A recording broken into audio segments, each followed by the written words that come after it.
What if the biggest obstacle to your financial freedom isn't the economy, your salary, or your circumstances, but the invisible architecture of your own mind? Think about that for a second. You've probably said it before, maybe even today. I just need to earn a little more and everything will change. Or maybe, when I get that raise, I'll finally start investing. Or the classic, I'm not good with money, I never have been. And here's the thing nobody tells you. Those sentences aren't just words. They are the walls of a prison you built yourself. And what's worse, you keep renovating them, making them stronger, adding new floors, furnishing the interior like you plan on staying forever. This is the mental block, and it's the real reason you're financially stuck. Not your boss, not inflation, not the government, you. Meet Lucas. He's 31, works hard, earns a reasonable salary, and by every external measure he's doing fine. He pays his bills, he has a car, he goes out on weekends. But when the month ends, there's nothing left. Zero, sometimes less than zero. And every January, Lucas tells himself the same story. This year will be different. This year, I get serious about money. 6 Januaries in a row, Lucas has had that conversation with himself. Sound familiar? Lucas isn't lazy. He's not irresponsible in the traditional sense. But Lucas has a deep, unexamined belief system about money, one he inherited from his parents, absorbed from his culture, and reinforced through years of small financial decisions that felt invisible at the time. Lucas believes at his core that money is something that happens to people, that wealth is luck, that investing is for the rich, that talking about money is somehow uncomfortable, even shameful, and so he avoids it. He delegates his financial future to luck, to time, to things working out eventually. But here's what behavioral economics has taught us, and what Daniel Kahneman spent decades documenting in his research on human decision-making. The mind doesn't operate on logic. It operates on patterns, on stories, on deeply embedded narratives that run so far beneath our conscious awareness that we mistake them for reality. Lucas doesn't have a money problem. Lucas has a thinking problem, and so do most people. Charlie Munger, Warren Buffett's longtime partner at Berkshire Hathaway, once said something that sounds simple but cuts to the bone. Show me the incentive, and I'll show you the outcome. But what Munger understood better than almost anyone is that the most powerful incentives aren't financial. They're psychological. They're the stories we tell ourselves about what we deserve, what's possible, and what kind of person we are. Most people walk through their financial lives responding to money emotionally, reactively, almost tribally, driven by fear, by comparison, by deeply conditioned beliefs about scarcity. And scarcity is the real enemy here. Not scarcity of money, scarcity of mind. The psychologist Carol Dweck distinguished between a fixed mindset and a growth mindset in the context of learning. But this framework applies with terrifying precision to money. A fixed financial mindset says, this is who I am with money. This is my limit. This is my lane. A growth financial mindset says, every financial decision is a data point. Every mistake is tuition. The game can be learned. The difference between those two orientations is not just motivational. It is architectural. It determines what you see, what you act on, and ultimately what you build. So let's name it clearly. Let's give it the weight it deserves. I call this phenomenon the invisible ceiling. Not the glass ceiling of gender or race, though those are real and deserve their own conversation. I'm talking about the psychological ceiling you've constructed over your financial life. The one that tells you just before you're about to make a bold financial move, who do you think you are? The one that makes you feel guilty for wanting more. The one that convinces you that comfort is the same thing as safety. The invisible ceiling is not something that was done to you exactly. It's something that grew inside you, quietly, over years, watered by every time someone in your family said money was tight, by every time you watched wealth portrayed as something only other kinds of people had, by every time you got close to a breakthrough and retreated back into the familiar. And the ceiling is invisible precisely because it feels like the floor. It feels like ground. It feels like reality, but it isn't. Let's go deeper. The invisible ceiling operates through several distinct mechanisms, and if you can see them clearly, you can begin to dismantle them. The first mechanism is identity anchoring. This is when your financial behavior is governed not by what's strategically wise, but by who you believe you are. I'm not the kind of person who invests. I'm not good at business. Money has never come easy to our family. These sentences feel like facts. They are not. They are identity statements wearing the disguise of facts, and they are extraordinarily powerful because the human mind is wired to behave in ways consistent with its self-image. Robert Kiyosaki, in his foundational work on financial education, made a point that most people miss. The primary difference between the rich and the poor is not money, it is identity. The wealthy think of themselves as investors, as builders, as owners. Everyone else thinks of themselves as earners. And earners spend, owners accumulate. The question is, which identity are you reinforcing with every financial decision you make? The second mechanism is loss aversion paralysis. Daniel Kahneman's research showed that the psychological pain of losing something is roughly twice as powerful as the pleasure of gaining the equivalent. In practical financial terms, this means that the fear of losing money is so overwhelming that most people opt for a kind of paralysis, keeping money in low-yield savings accounts, avoiding investment entirely, clinging to financial safety that is, in an inflationary world, actually a slow form of loss. What feels like caution is often a dressed-up version of fear, and fear, as any serious investor will tell you, is the most expensive financial advisor you'll ever have. Warren Buffett didn't become the greatest investor in history by playing it safe in the conventional sense. He became extraordinary by developing an extraordinary tolerance for uncertainty, grounded not in recklessness, but in deep understanding. The invisible ceiling whispers, "Don't risk it." But what it doesn't tell you is that not risking it is itself a risk. The risk of stagnation, the risk of a life unlived at its full financial potential. The third mechanism is comparative consumption.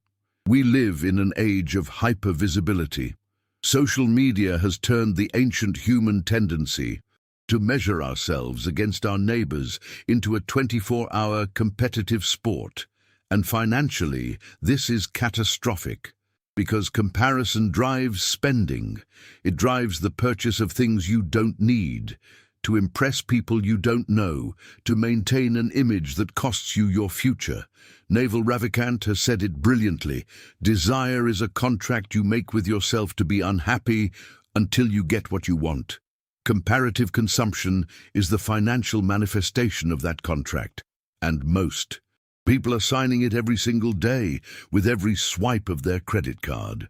The invisible ceiling isn't just made of fear, it's also made of distraction, of conspicuous consumption that keeps you busy spending while others are quietly building. The fourth mechanism is the time illusion.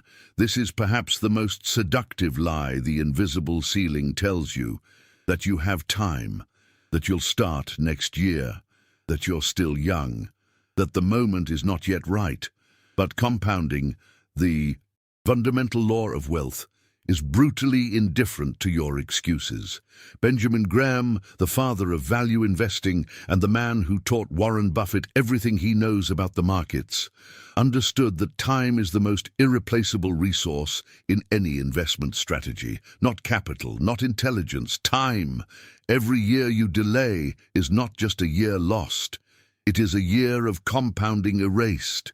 It is future wealth that will never exist because you decided today that today was not the right day. To begin, the fifth mechanism is the outsourcing of financial agency.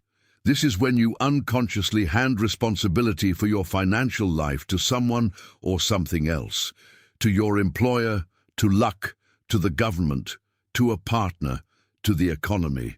And while all of these things influence your financial reality, none of them controls it as much as your own decisions, habits, and mental frameworks. Ray Dalio, founder of the world's largest hedge fund, Bridgewater Associates, built his entire philosophy around what he calls radical responsibility, the refusal to attribute outcomes to external forces when the locus of control is fundamentally internal. Your invisible ceiling wants you to believe you are a passenger in your financial story. The truth is, you are the driver. You always were. I know what some of you are thinking right now. Sure, mindset matters, but I genuinely don't earn enough to invest. Or, this is easy to say when you're already comfortable. Or, not. Everyone has the same starting point. And you're right. Starting points are not equal. The playing field is not level. Systemic realities are real, and they matter.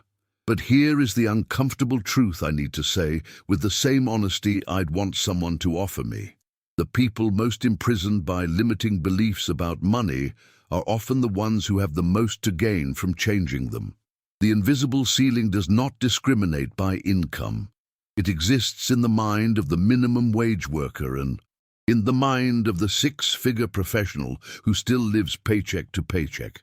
The belief that financial transformation is only available to the already privileged is itself one of the ceiling's most elegant tricks, because it keeps you from even trying. It makes the prison feel rational. It turns learned helplessness into political philosophy. I'm not asking you to pretend that structural inequality doesn't exist. I'm asking you to refuse to let it be your only story, because the cost of not changing is not neutral. Every year you remain inside the invisible ceiling is a year your financial trajectory does not improve. And trajectories, compounded over decades, are the difference between a life of chronic financial stress and a life of genuine freedom.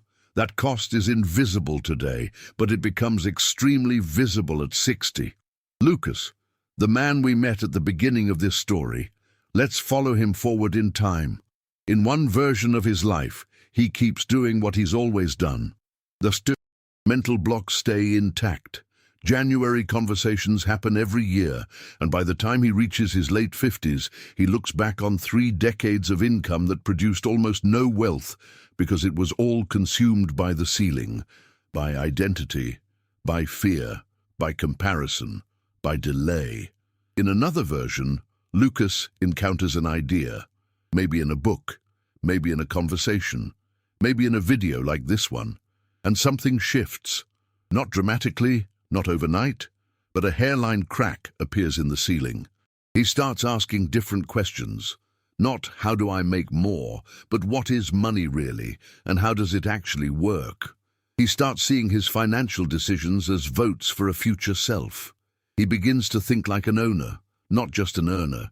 He invests not when he feels ready, because that feeling never comes, but because he understands that readiness is a myth the ceiling uses to keep him waiting.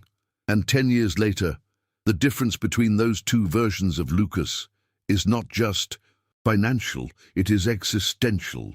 One version is still talking about what he'll do someday. The other is living it.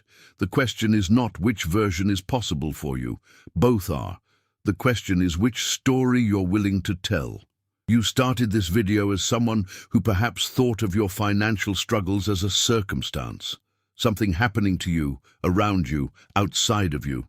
I hope you're ending it as someone who sees them differently, as someone who recognizes the invisible ceiling for what it is, not a wall, but a choice, a repeated, often unconscious, deeply habituated choice, but a choice nonetheless. The shift from being controlled by money to understanding and mastering the financial game is not a shift in your bank account. It's a shift in your identity.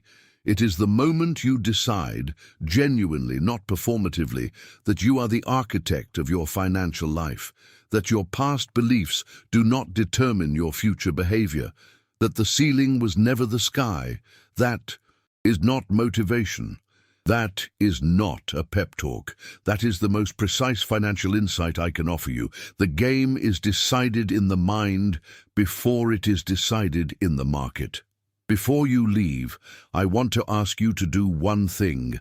In the comments, write the phrase, "The ceiling is mine to break," not for the algorithm, not for me, but as a declaration to yourself. Because something strange and real happens when we externalize an internal shift. We make it more real. We commit to it in a way that silence never allows. If this video landed for you, if something in it cracked a part of the ceiling you've been carrying, subscribe. Because this channel is not about tips and tricks. It's about transformation. It's about rebuilding the mental framework through which you see money, wealth, freedom, and possibility. Every week we go deeper. The invisible ceiling breaks the moment you see it clearly. You just did. Now build.